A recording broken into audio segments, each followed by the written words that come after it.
Hey everybody, happy Monday and welcome back to Writer's Workshop.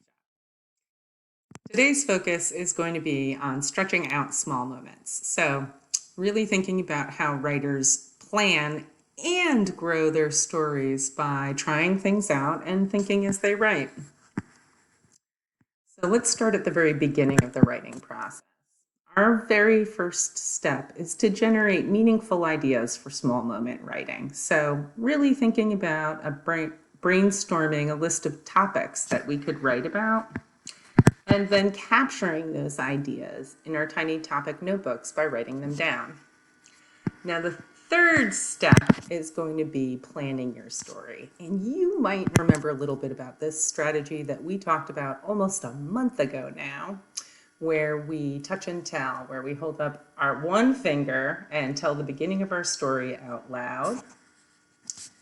Then we hold up our second finger and tell the middle of our story out loud. Finally, we're going to hold up our third finger and tell the end of our story out loud.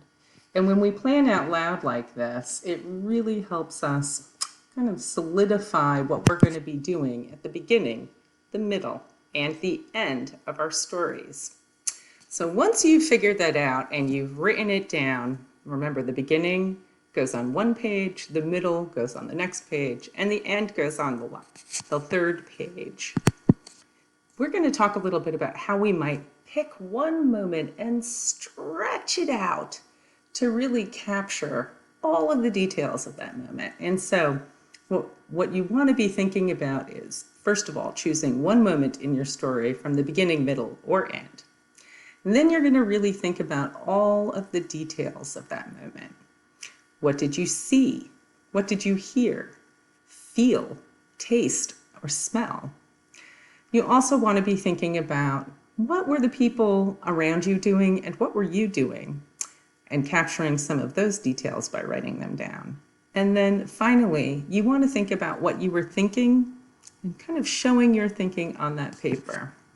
So today, don't forget, you're going to pick one topic from your tiny topic notebooks. You're going to touch and tell your story out loud.